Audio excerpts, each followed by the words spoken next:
The bank teller would not look me in the eye when she told me my savings account, the one I had built for 11 years, dollar by dollar, shift by shift, held exactly $4.12. I remember gripping the counter so hard my knuckles went white, because I already knew, before she even finished the sentence, exactly who had done this to me and exactly why.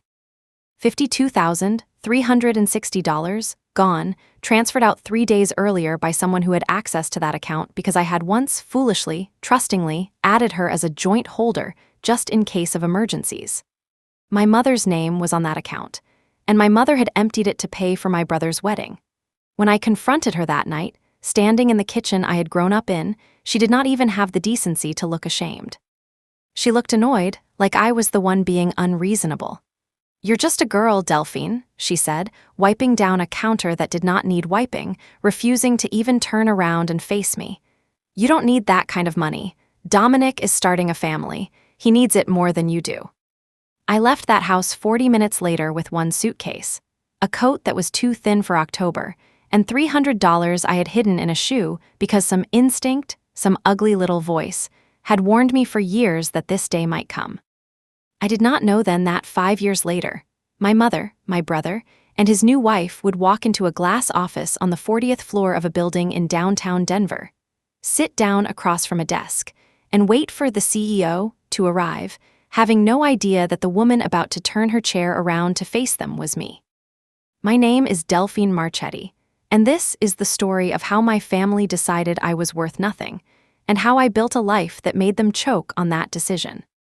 I need to start further back, because you cannot understand the kitchen scene, the $4.12, or the look on my mother's face 5 years later, without understanding what it was like to grow up as the invisible daughter in the Marchetti household.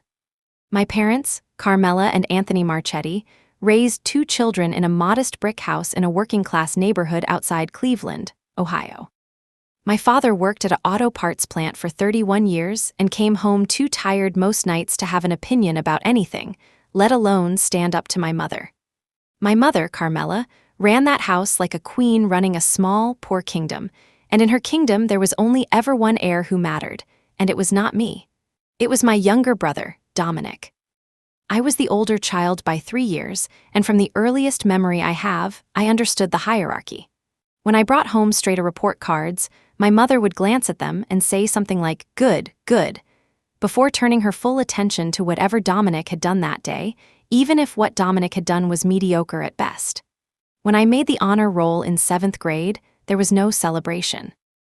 When Dominic scored 2 goals in a rec league soccer game, where half the other team's parents did not even bother to keep score, my mother threw a small party in our backyard, with a store-bought cake that said "Our Champion" in blue icing. I remember standing in the doorway of the kitchen that day, 12 years old, watching my mother fuss over my brother, and feeling something harden inside my chest that never fully softened again. It was not that my mother was cruel to me in obvious ways. She fed me, she clothed me, she showed up to my school events when it was not inconvenient, but there was a coldness underneath everything, a running commentary that never stopped, always some version of the same message. Dominic was the future of the family name. Dominic would carry on the Marchetti legacy. Dominic would give her grandchildren who would remember her fondly. I, on the other hand, was expected to work hard, stay quiet, help around the house, and eventually marry well enough that I would stop being a financial concern to anyone. My mother used to say, half joking but never really joking, "Girls just need to find a good husband. That's their retirement plan." I hated that sentence with a heat that surprised even me, because I could see, even as a teenager, that it was a philosophy designed to keep me small. My father was not cruel either, but he was absent in the way that quiet men in unhappy marriages often are. He worked, he ate dinner, he watched television, and he let my mother make every decision that mattered in our house, including decisions about who deserved what. I loved my father in the distant way you love someone who never actively hurt you, but also never once stood between you and the person who did. When I was 16 and asked him directly, at the dinner table, why Dominic got a car for his 16th birthday and I had gotten a very nice bicycle for mine, my father looked down at his plate and said, "Your mother Kay. Now's best, Delphine, don't start trouble." That was the extent of my father's protection for most of my life. Don't start trouble. as if noticing unfairness was the crime rather than the unfairness itself. By the time I was 18, I understood something crucial about my family, something that would shape every decision I made for the next decade. I understood that no one was going to save me, and no one was going to fund my future, and if I wanted a life that was mine, truly mine, I would have to build it with my own hands, brick by brick, dollar by dollar, and I would have to do it quietly. Because the moment my mother sensed I was accumulating anything of value, whether money or opportunity or independence, she would find a way to redirect it toward her favorite child. I did not know yet how literally that instinct would prove correct. I put myself through community college working 2 jobs, one at a diner on weekends and one shelving books at the public library on weeknights. I transferred to Ohio State after 2 years, took out loans I paid off aggressively for years afterward, and got a degree in finance because I had a talent for numbers, and because, somewhere deep down, I think I understood that money was the only language my mother respected, and I wanted to speak it fluently enough that one day no one could take it from me without a fight. I was wrong about that last part, but I did not know it yet. I started my career as a junior financial analyst at a regional accounting firm in Columbus, making barely enough to cover a studio apartment and my loan payments, but I was disciplined in a way that bordered on obsessive. I tracked every dollar. I ate rice and beans 4 nights a week for years. I did not buy new clothes unless something literally fell apart. I watched my coworkers go out for happy hour every Friday while I went home and opened a spreadsheet, watching a small green number in the corner of my savings account grow by increments so small they were almost invisible week to week, but relentless year to year. My coworkers thought I was strange, maybe even a little sad. What they did not understand was that I was not saving for a vacation or a wedding or a car. I was saving for freedom.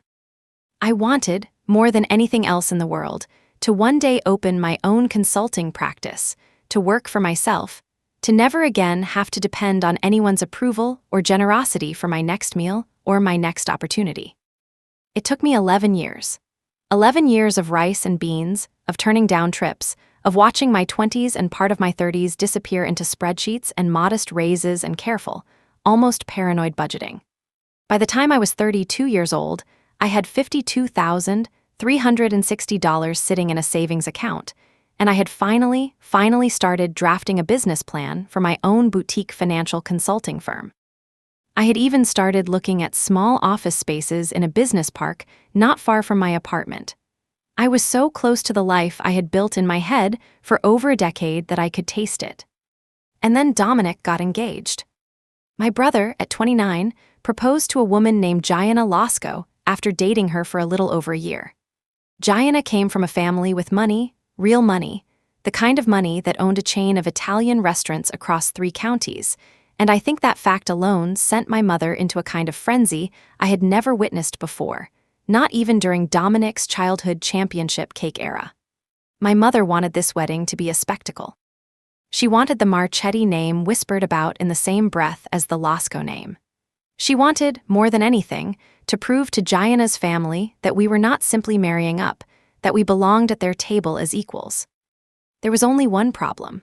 My parents did not have that kind of money. My father's pension from the plant covered their mortgage and not much else. My mother had never worked outside the home a day in her life. And weddings like the one my mother envisioned, the kind with a chocolate fountain and a live string quartet and a designer gown flown in from a boutique in New York, cost more money than my parents had ever seen at one time in their entire marriage. I want to be very clear about something. I did not offer my savings. I never once said the words, "You can use my money." What happened instead was this. My mother started asking me small, seemingly innocent questions over the phone. How much did I have saved up? Did I still have that joint account she was on from years ago, back when I'd added her in case something happened to me while I was traveling for a work conference? Was I still planning to open my own business, or was that just a phase? I answered honestly, because it never once occurred to me, even after everything, even after a lifetime of watching my mother favor my brother, that she would simply take the money without asking. 3 days before I went to tea, he bank and found $4.12 where $52,000 used to be. My mother had called me and said, almost casually, Dominic's wedding is going to be beautiful, Delphine. You should see the venue Gianna's parents found. I remember saying something polite and hanging up, feeling a small, cold prickle of unease that I dismissed as paranoia. I did not think, even for a second, that my own mother would go into a joint account and drain it without so much as a phone call. When I stood in that bank lobby and the teller slid the printed statement across the counter to me, I saw the transaction clearly. A wire transfer, $52,000 exactly, sent 3 days earlier to an account belonging to a wedding venue called the Bellamy Estate.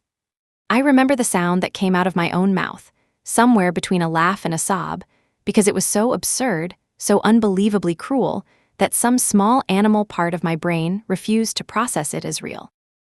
I drove to my parents' house with my hands shaking on the steering wheel the entire way.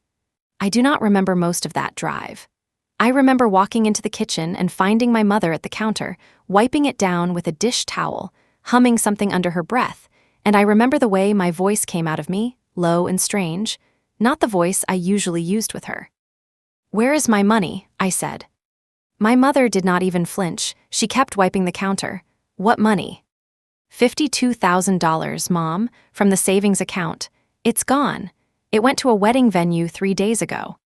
My mother finally turned around, and there was no guilt on her face, none at all, only a flicker of something that looked almost like impatience, like I was being tedious. "Delphine, it's for your brother's wedding. You know how important this is for the family." "That was my money," I said, and I heard my own voice crack. "I worked for 11 years for that money. You had no right."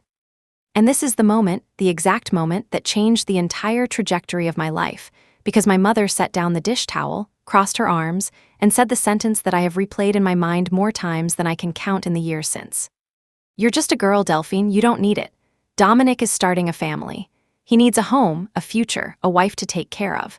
What were you even going to do with it? Buy yourself some fancy office and play businesswoman? Grow up. This is what family does. We sacrifice for each other." I asked her, my voice shaking, whether she had ever once considered that maybe I was starting a future too, that maybe my future mattered just as much as my brother's, even without a husband attached to it. My mother's face twisted into something almost like disgust. "A woman alone isn't a future, Delphine. It's just a sad story waiting to happen. At least Dominic is building something real." My father, who had been sitting silently at the kitchen table the entire time pretending to read the newspaper, finally spoke, and what he said broke something in me that has never fully healed. "Don't make this ugly, Delphine. It's already done. The venue's booked. What do you want us to do? Cancel your brother's wedding?" I looked at both of my parents standing in that kitchen, the kitchen I had grown up doing homework in, eating dinner in, being quietly, consistently reminded of my place in, and I understood with a clarity that felt almost peaceful that there was nothing left for me in that house. Not one thing. I asked for the money back one final time, my voice steady even though my whole body was shaking. My mother laughed, an actual laugh, short and sharp. "It's spent, Delphine. There's nothing to give back. Honestly, I don't understand why you're making this into such a production. It's family money. It goes where the family needs it." "It was never family money," I said. "It was mine." My mother's eyes went cold in a way I had seen before, usually right before she said something designed to end an argument permanently. "If you can't understand that this family comes first, maybe you don't belong in it." I did not cry in that kitchen. I want people to understand that, because I think it surprised even me. I went upstairs to my old childhood bedroom, which my mother had turned into a sewing room years earlier, but which still had a closet full of a few of my things, and I packed one suitcase. I took clothes, my laptop, some documents, and I left. My father did not say a word as I walked past him toward the front door. My mother called after me, not an apology, not even close, but a warning. "Don't come crawling back when you realize how hard it is out there alone." I did not look back. I spent that first night in a motel off the highway, staring at a stained ceiling, with $300 in cash, a maxed-out credit card, and a business plan for a consulting firm I no longer had the money to start. I remember lying there thinking that I had two choices. I could let this destroy me, let it confirm every quiet, cruel thing my mother had ever implied about my worth, or I could let it be the last time in my life I ever depended on anyone who did not respect me. I chose the second option, and I chose it with a kind of fury that surprised me, a fury that turned out to be more useful than any amount of savings ever could have been. I want to walk you through the next 5 years, because I think it matters, every hard, unglamorous piece of it, not just the ending. The first 6 months were brutal in ways I am still not entirely comfortable describing.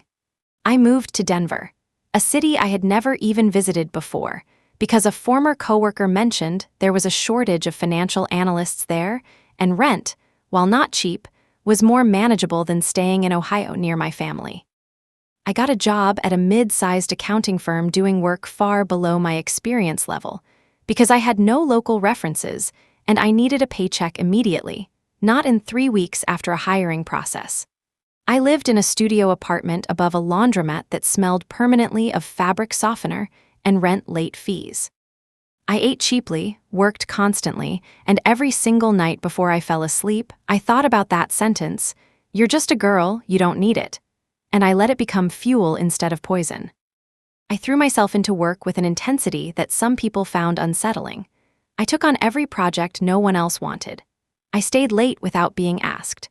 I built relationships with small business owners who came through our firm for tax help and financial planning, and I started noticing something.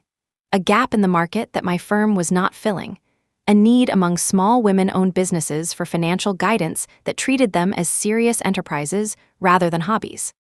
I started very quietly on the side, taking on a handful of private clients, doing their books and consulting on their finances after hours. For cash, building a reputation one small referral at a time.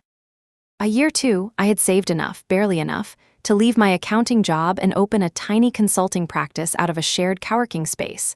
Just myself and a laptop, and a handful of loyal clients who trusted me because I had proven, month after month, that I actually cared about their businesses succeeding. I called it Hawthorne Advisory, a name with no connection to Marchetti, no connection to anything from my old life, because I wanted this to be entirely, unmistakably mine. The early days of Hawthorne Advisory were terrifying. There were months I did not pay myself a full salary so I could cover a client's emergency filing or hire a part-time bookkeeper to help me keep up with demand. There were nights I sat in that parking space long after everyone else had gone home, eating a granola bar for dinner, wondering if I had made a catastrophic mistake. But slowly, month over month, the client list grew. A woman who owned 3 dry cleaning locations told 2 friends who owned a chain of nail salons. Those friends told a man who ran a small logistics company. Word spread that Hawthorne Advisory treated small businesses like they mattered, gave them real strategy instead of just tax filing, and helped them scale in ways bigger, more impersonal firms never bothered to. By year 3, I had hired my first 2 employees. By year 4, Hawthorne Advisory had outgrown the coworking space entirely and moved into an actual office suite on the 12th floor of a building downtown, with 6 employees and a client roster that included several businesses generating 7 figures in annual revenue. I started specializing in something specific, something I had a gift for, helping small and mid-sized businesses restructure their finances to qualify for growth capital and investment, essentially becoming a bridge between scrappy entrepreneurs and the kind of serious funding that could transform their businesses. It turned out there was enormous demand for exactly that skill set, and I was very, very good at it. By year 5, Hawthorne Advisory had grown into something I genuinely could not have imagined standing in that motel room 5 years earlier. We had 34 employees. We occupied the entire 40th floor of a glass tower in downtown Denver. We had been featured in a regional business journal as one of the fastest-growing consulting firms in the state. And I, Delphine Marchetti, 37 years old, was the founder and CEO, sitting behind a desk in a corner office with floor-to-ceiling windows overlooking the Rocky Mountains, a life I had built entirely from the ashes of the one my mother tried to convince me I did not deserve. During those 5 years, I had almost no contact with my family. My father called twice, both times brief, both times ending with some version of "your mother misses you, you know," which was his way of apologizing without ever actually apologizing. My mother did not call at all. I found out through a cousin on social media that Dominic's wedding had indeed been the spectacle my mother wanted: chocolate fountain, string quartet, designer gown, all funded, at least in significant part, by $52,000 of my labor and sacrifice. I found out later that Dominic and Gianna had used wedding gift money and a chunk of Gianna's family's wealth to open a restaurant together, an ambitious Italian bistro concept that Dominic managed with more enthusiasm than actual business sense. I heard, through the same cousin, that the restaurant was struggling. I did not think about my family often during those years, or at least I told myself I did not, but the truth is that every single milestone, every new client, every hire, every dollar of revenue carried a small, quiet undercurrent of something that was not quite revenge, but was not entirely separate from it either. I was not building Hawthorne Advisory to prove something to my mother. I want to be honest about that. I was building it because I finally, for the first time in my life, believed I deserved a future of my own. But somewhere underneath that honest motivation, there was also a smaller, more human one, a desire to one day stand in a room and know, without question, that I had become someone my mother's cruelty could never touch again. That day came sooner than I expected, and in a way I could not have scripted if I had tried. It was a Tuesday morning in late September, 5 years almost to the week since I had walked out of my parents' kitchen with one suitcase. My assistant, a sharp, kind young woman named Priya, buzzed my office to let me know my 10 o'clock appointment had arrived early and was waiting in the small conference room near reception. This was not unusual. Hawthorne Advisory had, over the past year, started taking on a small number of business rescue cases, struggling companies that needed serious financial restructuring or emergency capital just to survive. This particular meeting had been booked through our general intake line under the business name Marchetti Family Bistro. A name I recognized instantly, a name that made my stomach drop the moment I saw it on my calendar 3 days earlier, though I had told myself, with some effort, that it was probably a coincidence, that there were surely other Marchettis in the world with restaurants. I walked toward the conference room with a folder of preliminary notes our intake team had prepared, notes that included financial statements, ownership structure, and a brief description of the business seeking help. I had glanced at the paperwork earlier that morning, distracted by 3 other client calls, and had not registered the names attached to the ownership until I was standing directly outside the conference room door, folder in hand, reading them properly for the first time. Dominic Marchetti, Gianna Marchetti, enlisted as a co-signer and informal advisor on the loan application my brother had submitted, my mother, Carmela Marchetti, who had apparently invested a portion of her and my father's retirement savings into keeping the failing restaurant afloat, a fact that told me everything I needed to know about how desperate the situation had become. I stood outside that door for perhaps 10 full seconds, my hand on the handle, feeling something strange happen in my chest, not fear exactly, and not quite triumph either, but something steadier than either of those, something that felt almost like calm. I had spent 5 years building a life so far removed from that kitchen in Ohio that the two versions of my existence had almost stopped feeling connected to each other. And now, through nothing more than the ordinary churn of business referrals, that kitchen had walked directly into my building. I decided, in those 10 seconds, that I would not announce myself in advance. I would not give Priya instructions to warn them. I wanted to walk into that room exactly as I would walk into any other client meeting, professional, composed, in control, and let the moment reveal itself. I opened the door. My mother was sitting closest to the window, wearing a blazer I did not recognize, her hair more gray than I remembered, flipping through a folder of financial documents with the same brisk, businesslike energy she used to bring to organizing my father's tax paperwork every April. Dominic sat beside her, heavier than the last time I had seen him, dark circles under his eyes that told me the restaurant business had aged him faster than 5 years should have.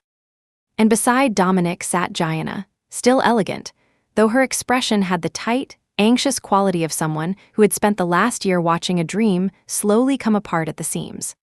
None of them looked up when I first walked in. They assumed, as most people did on a first visit, that I was an assistant bringing in documents or coffee. I set the folder down on the conference table, pulled O. T the chair at the head of the table, the CEO's chair, the one with its back to the door and its face toward the window, and I sat down with my back to them for one final moment, arranging a few papers, allowing the silence to stretch just slightly longer than was strictly necessary. "Thank you for coming in," I said, keeping my voice even, professional, the voice I used with every client, revealing nothing yet. "I understand you're looking for a financial restructuring plan for Marchetti Family Bistro." "Yes," Dominic said, his voice tired in a way that surprised me, all the old bravado gone from it. "We were told the CEO would be joining us. Should we wait for her?" I felt my mother shift slightly in her seat beside him, and I heard her voice, still sharp, still impatient, the exact same tone she had used in that kitchen 5 years earlier. "We don't have time to wait around. We have another appointment after this. Can someone just tell the CEO we're here?" I turned the chair around slowly. I watched my mother's face in real time as recognition landed, and I will remember that moment for the rest of my life. Her expression went through several stages in the span of about 2 seconds. Confusion first, as her brain tried and failed to reconcile the memory of a girl who left with one suitcase against the woman sitting in front of her now in a tailored suit behind a desk on the 40th floor of a downtown tower. Then something like disbelief. And finally, unmistakably, a kind of dead, drained whiteness that spread across her face as the full weight of the situation settled over her. Her mouth opened slightly, but no sound came out. Dominic's reaction was slower, more confused. "Delphine," he said, blinking at me like I might be some kind of illusion. "You work here." "I own this firm," I said quietly. "I'm the CEO of Hawthorne Advisory." Gianna's eyes moved quickly between my mother and me, clearly sensing something enormous unfolding that she did not yet have full context for, but understanding, at least, that whatever it was not good news for the loan she desperately needed. My mother found her voice first, though it came out smaller than I had ever heard it. We didn't know it was your company. The referral came through your brother's bank. They just gave us this address."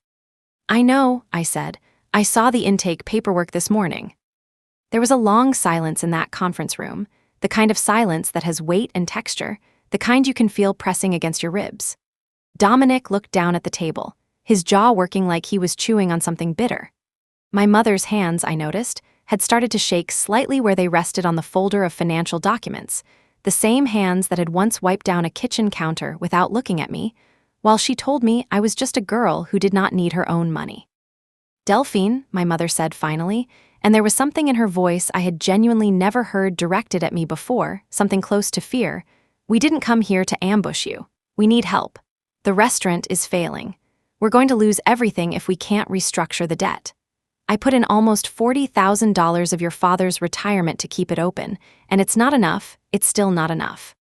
I sat there for a moment, looking at my mother's face, really looking at it, searching for the woman who had once told me, without flinching, that I did not deserve the money I had worked 11 years to save.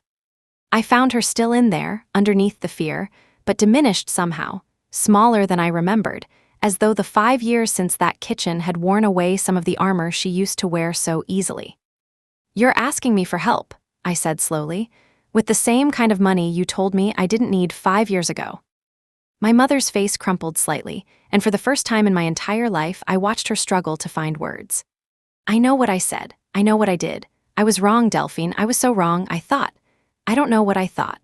I thought Dominic needed it more because he was starting a family, and I told myself a woman on her own could figure things out, that you were strong, that you would land on your feet, and you did. Look at you, you built all of this, but that doesn't excuse what I did.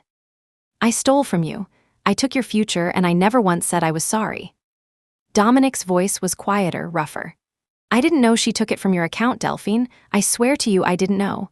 Mom told me it was money she and Dad had saved for the wedding as a gift. I found out the truth about a year ago from Dad when he was drunk at Christmas and let it slip. I should have called you. I've thought about calling you 100 times. I didn't know what to say."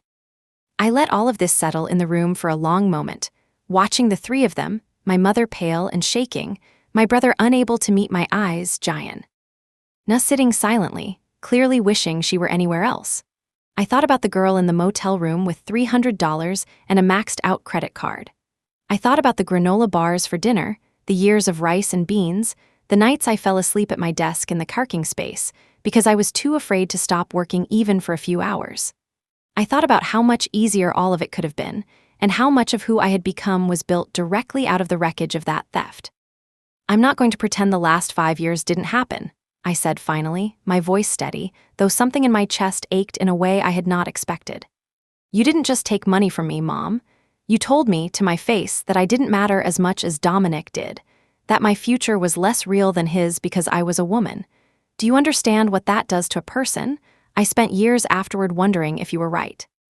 Wondering if I really was just a girl who was supposed to shrink herself down and disappear into someone else's life. My mother was crying now, quietly, her hand pressed against her mouth. You were never supposed to disappear, Delphine. I don't know why I said those things. I think I believed them at the time because that's what my mother told me and her mother told her, and I never once stopped to question it until I was sitting in this room watching you turn that chair around. I am so sorry. I know sorry doesn't give you back 11 years of savings or 5 years of struggling alone in a new city. I know it doesn't undo any of it. I looked at my brother, at the restaurant paperwork in front of him, at the exhaustion carved into his face, and I felt something complicated shift inside me. Not forgiveness exactly, not yet, but something adjacent to it.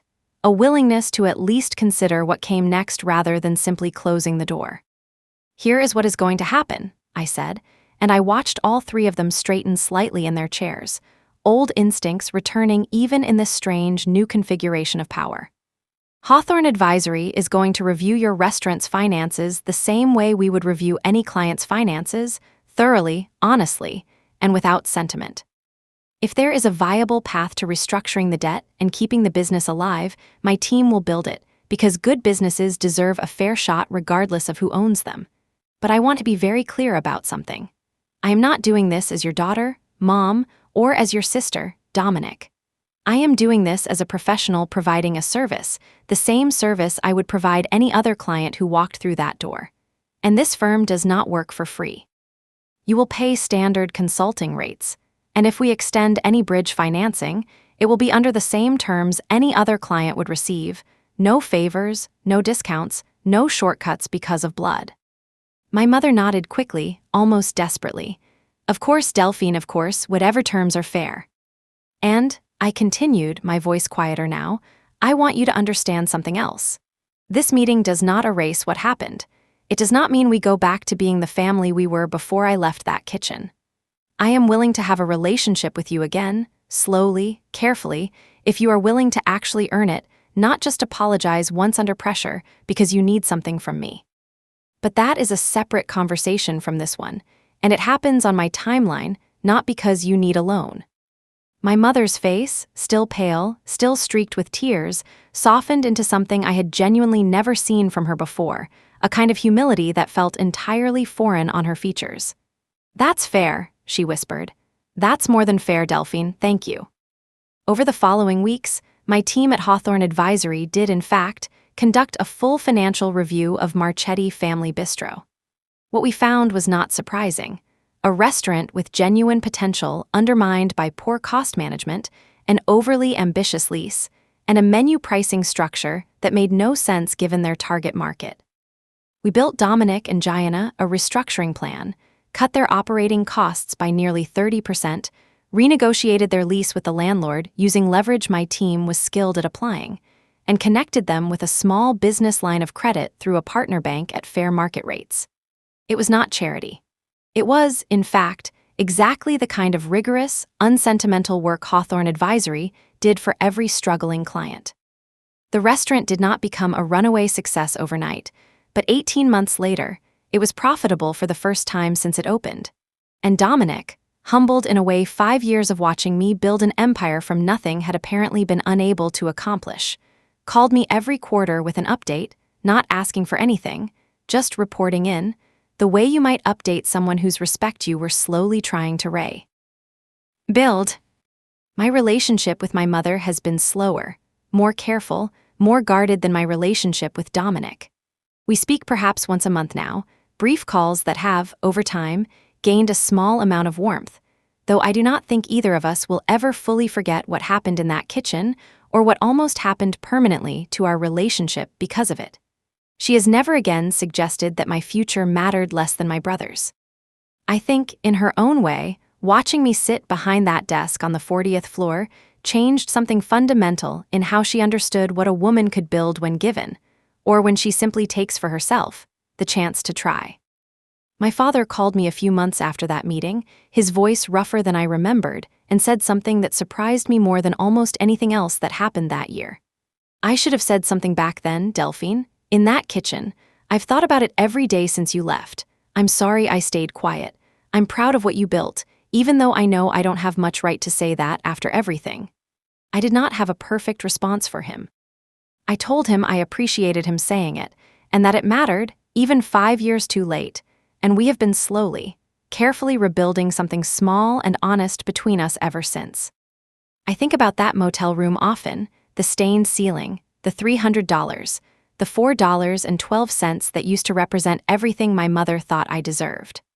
I think about the version of myself who almost let that number define her, who almost believed, even for a moment, that being just a girl meant her dreams were negotiable, disposable, secondary to someone else's wedding cake and string quartet.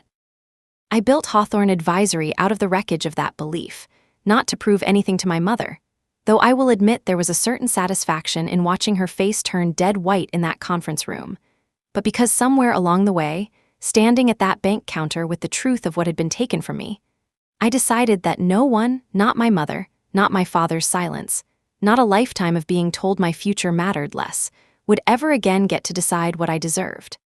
I am the one who decides that now.